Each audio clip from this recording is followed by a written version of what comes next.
We are here. Okay. Yay. I'm speaking with Hannah Lee. I almost called you Dr. Hannah Lee. Thanks for the extra credit. Sure. Social worker. You came to us through Room to Breathe teacher training. I spoke to you when you were like 8 months pregnant with Olive.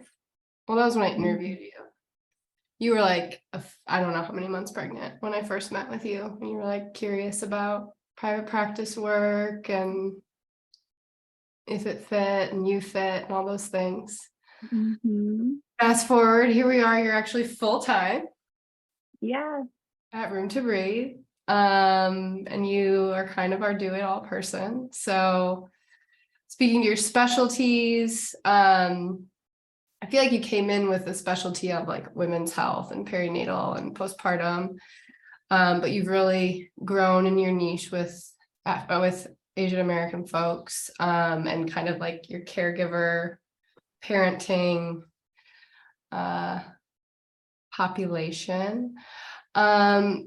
You are kind of the person to go to when talking about networking, and that has kind of formed your role here as helping us with referrals and kind of building out our partnerships in our community. And you always have really good feedback.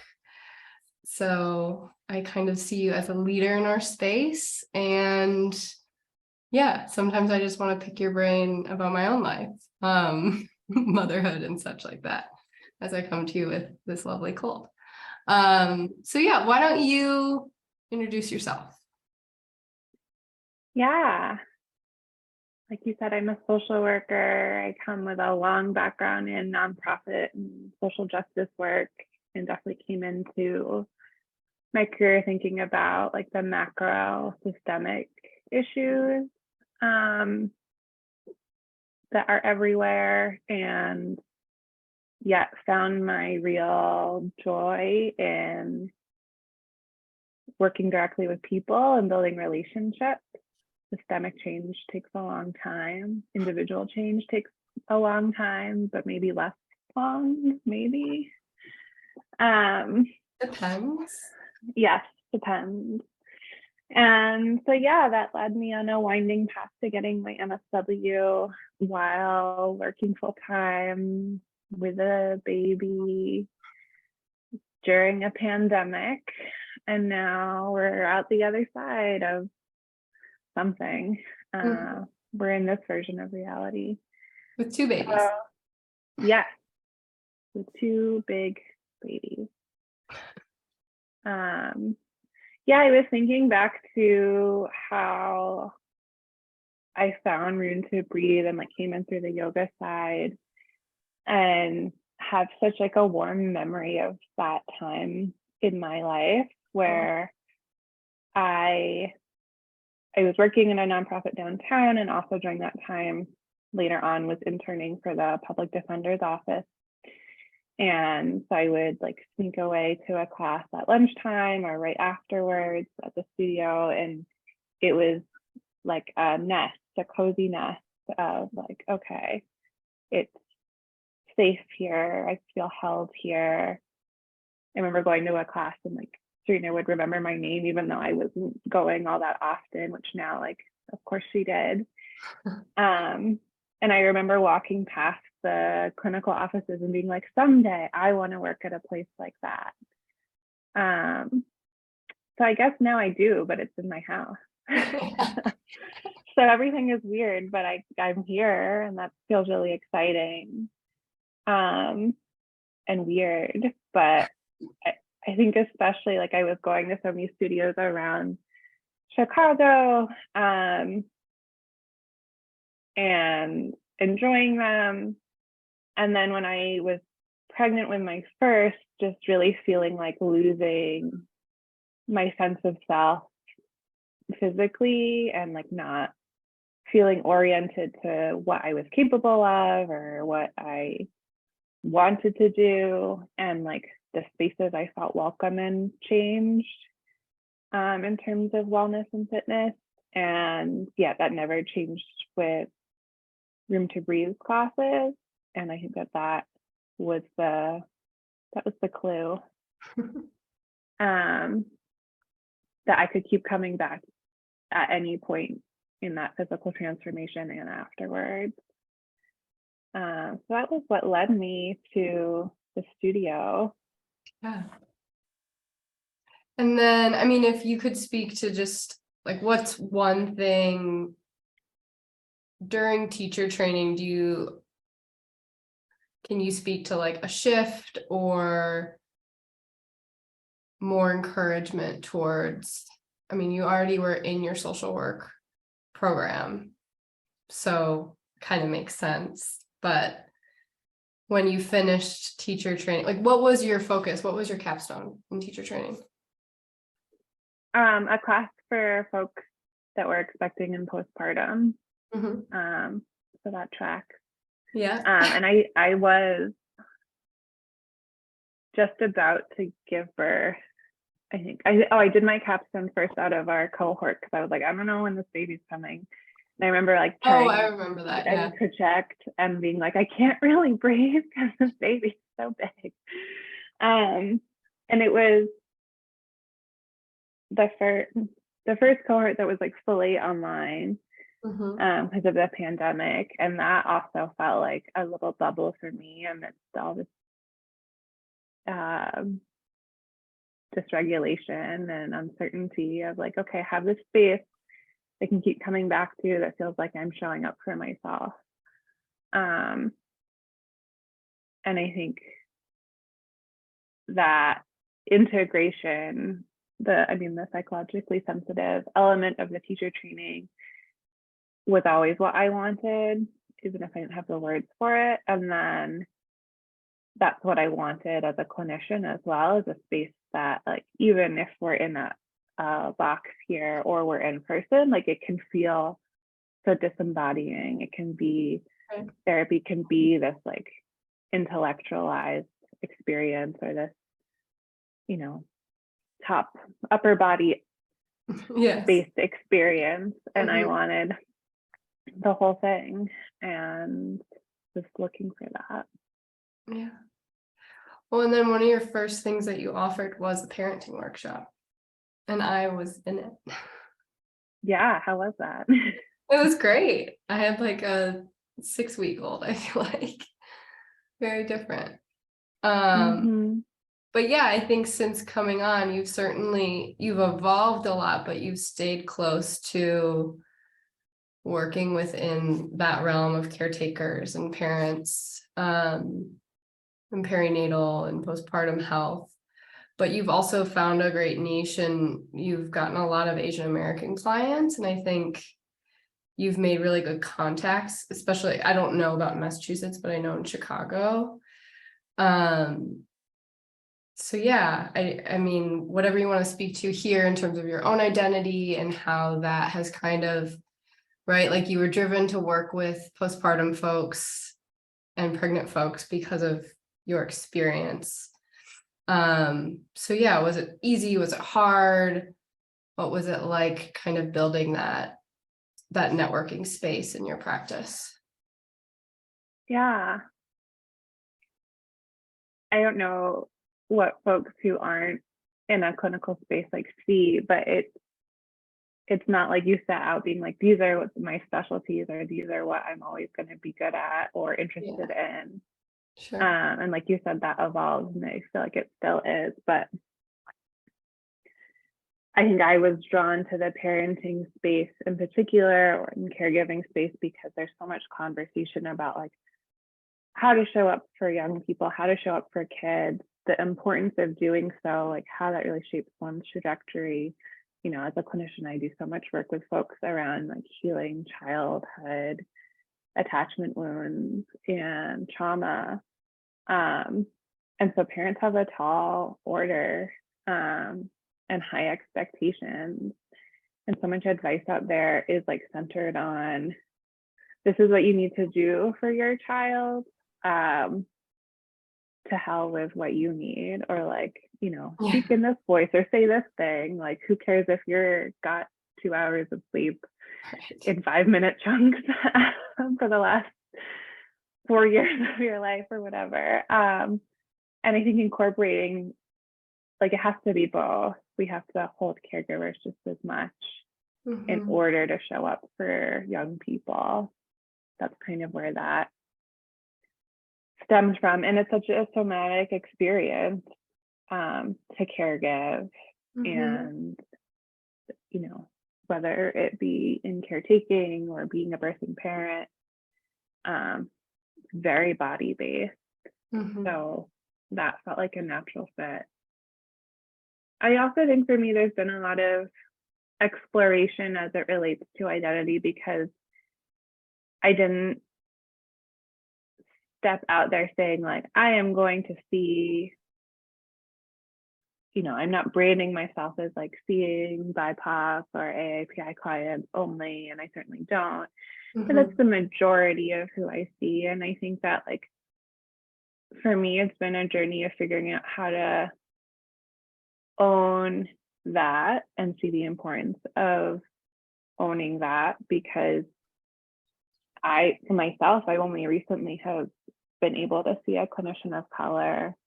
And there's so much power in that shared language. I think especially when there's a shared cultural reference, and especially in the context of what anti-Asian sentiment and violence has looked like over the last 2 years. And that's what has brought a lot of folks to therapy, is like, kind of, it's not a new experience, but experiencing it perhaps for the first time in their own lives, or having it be part of the national conversation, maybe, in their own lives. So owning that space that I'm able to hold, and then also the reality and the joy of being biracial is that, like, my experience is never the same as anybody else's. Like, I've never met another British Chinese person that's immigrated to the US and grew up in Massachusetts and moved to Chicago. I mean, I'm sure they're out there, but it's also never going to be like a perfect matchup with anybody. And so I think with that, it's like, I'm always going to be curious about what somebody has to share about their identity and how they make sense of it, because it's, while I might have shared references, no one has all of the same points of reference, even within a family. Right. Totally. Yeah. I think that's, you hold like all this space in you, and it's something that I think you do within our community too, like among therapists, that has been really, I don't know, refreshing, if you will, because you're still new as a therapist, yet you're so seniored in how you show up, and so similar to, I think, how you're saying for caretakers, we're always like, oh, we want to do this thing, and Hannah's the first to say she'll do it, and like, let's not put it out to the group because Hannah's gonna say yes, and we want to make sure Hannah has enough space. But I say that, I know you know that about you, but I'm also bringing it up because I do want to know how you take care of you. I think that's an important thing to ask, because you have 2 kiddos. You're not in a new space, but you're in a somewhat new space because you've lived in Chicago and you've lived in Massachusetts and families there. And I just moved closer to family, but that doesn't mean help is always available. So yeah, and you're a yoga teacher and you're starting groups. So let's talk about Hannah's self-care, maybe where it can improve, or it's just already stellar. It's definitely not always stellar. I think it's powerful to be walking alongside folks in this journey, and to be able to say, like, oh yeah, I feel that, because the history of therapy has been that, like, the therapist is very distant and has figured it out, and is often an old white man who has like a very separate experience, and perhaps their childcare is always available. And they never have a sick day, and etc. And just guessing. And so being able to name to folks like as you know, Sam as my supervisor often says, like, we're working with home, we're not just working from home. And I think that like bringing that into the space cultivates a lot of compassion. It holds me accountable to be able to name sometimes when that stuff is going on. But it also holds me accountable to do my own work, because that's the only way it's going to get done. So, you know, I've moved, I had to find a new therapist. I was reminded how hard that can be to find somebody who takes your insurance and feels like a good fit and is going to answer you, and et cetera, et cetera. I think telehealth does us a favor for expanding access. I try and read every night before bed, just so I am like in a different headspace away from my day. That feels big. I have to show up for my own yoga. I can't just show up to teach. Which is hard when you teach. Yeah. But I feel really appreciative of our community as well, because it will be like, okay, well, I'll see you later this week. And then I'm like, oh, you know, not like it's an obligation, but I'm like, yeah, I have to go because I said I would see you later this week. And again, like having the online option, like there are studios near me. Getting out of the house is impossible when you have small kids. Yeah. So having that, like, okay, I'm just gonna run upstairs, I'll be back in an hour, helps. Yes. I think those are huge. I think, you know, I've been really working on my own gratitude practice too, and trying to write something down every day that I'm grateful for. Good for you. Yeah, I get a little prompt from my phone at noon, and you know, like today was one of those days where I was like, well, it wasn't in the first half of the day, so hopefully it comes later.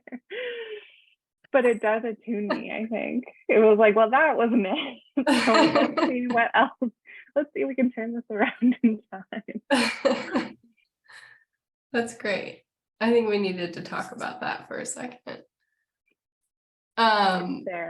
It's there. So let's talk about you being a yoga teacher now and a therapist, and if that has shifted just how you see people. I know we're just in a little box and you can see my shoulders and my chest, which maybe sometimes all you need to see when someone's having an emotional response, but the feeling of energy isn't there.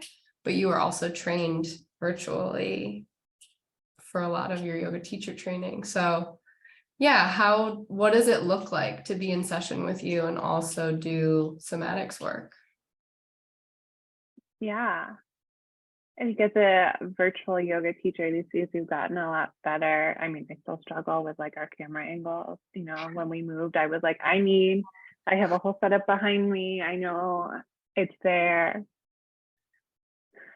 I think a big part of it too, and I even sometimes joke, is like how much of somebody I can see on the screen helps me a lot, like how they're showing up, also like how much they're allowing me to see, and how that can change over a session or over time. Right. And like commenting. Some folks are with that. their phone too. Yeah. You know, sometimes people come on and it's like this much, and I'm like, so we're having a hard time. We're gonna need to zoom out so I can see you. And I think even like in the physical space, we don't invite that in as often as we need to. Sure. Where it's like being able to say, like, I can tell maybe you aren't breathing as deeply, or like, you know, have you taken a breath? Or I can tell you're moving around a lot, even if I'm not seeing your legs. Yeah. and naming that in a curious way, not in a, accusatory way, but like, we're living in bodies. I'm surrounded by fidget toys. We're feeling things physically at the same time, and naming that as we go is important, perhaps especially virtually, but I think that like there was an absence of that when everything was in person as well. Yeah, for sure. How has it been balancing your yoga class within your therapy? Like, does it feel refreshing to teach on Tuesday mornings? Is it hard to fit it in sometimes? No, I'm very appreciative of my partner and his schedule and his like Tuesday mornings. They're all yours, and they're always all yours as well as mine. But like, I am not available. And having that dedicated time and space. And so often, whether it's like, cultivating an intention through the class, or just like, I might have been up already at that point for 2 hours, but I haven't moved my body or welcomed it yet. And so even if I'm cueing, having that space is valuable, because I assume for many folks with small kids, it's like a fire alarm is going off when you wake up. There's no gentle, stretch and then get out. It's like people are either coming in or calling to you, and you immediately have to do all these things. And so having this chance to slow it down is so important. And I hope that that's what people experience in the classes, and that's also what for space in a therapy sense is as well, is a slowing down. Yeah. Well, I mean, I think you can also, hopefully that's what, maybe not hopefully, but I imagine that's what your caregiver group is a lot like too. I mean, middle of the day is usually when everybody needs a really big break when caregiving. So yeah, what has that group been like, and what are your hopes for that group? Yeah, I am always appreciative of folks committing to the group and showing up, because it's hard to show up to a group regardless. Sometimes it feels easier perhaps to show up for individual because it can feel very targeted, and sometimes with a group it can feel like, well, what's it all for? But then, and I can see folks entering the space with that kind of question in the air, and then through the process of saying like, oh, I felt that way too, or I agree, or here's something I've tried, the question kind of gets answered, of like, oh, so much of therapeutic work and what we all struggle with is this question of like, is this difficult because I'm broken? Is this difficult because I'm not enough? And having a space to be like, no, it's just really difficult. And that doesn't take it away, unfortunately, but is less isolating. I think that's the power of a group, and that's what I hope folks gain from it, especially seeing kind of the range of caregiving roles that there are, and holding space for all of them. Yeah. And so how much, now that you've been practicing for a while, how much of your time do you spend still studying and working on how to do these things versus how much have you felt it's coming more naturally and instinctually for you? Maybe I just changed the subject a lot, but I know you're a big reader and researcher, and I was just like, I know she's reading up before her groups and making sure she's ready and prepared, but I also am curious how much you found also has just come naturally and through your own evolution of working with folks in different groups and individuals. Yeah, one of the reasons I was drawn to social work and therapeutic work is because there's so much to learn.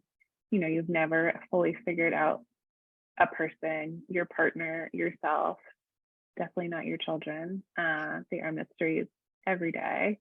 Mhm. And accessing whether, I read a lot. These are not mine. That's, we're a house of readers. This looks like there's textbooks on the top Yeah, shelf. there's also, we have an academic living here. So that's like always going to be in my blood. That's what a lot of times what I am reading and I get excited about, or what I'm listening to, just because it gives me other perspectives. I do think that there's entering the therapeutic space, it's a big responsibility, and it always is a big responsibility and an honor that folks share such vulnerability, and you want to show up for that well. And I think it's easy to want to show up for that perfectly, whatever that means, even when you don't know. Mhm. I've gotten more comfortable with the not knowing, and with leaning on the power of the relationship, and the curiosity I have for people's inner lives. I'm like, I want to know more about that. I'm like, Yeah. that doesn't always provide a blueprint for like how to feel fixed, but it is a way to accompany people. And I think that that's often the most that you can do anyway. Right. Because we're not fixing. Right. Definitely not. What would you say is the difference between fixing and healing?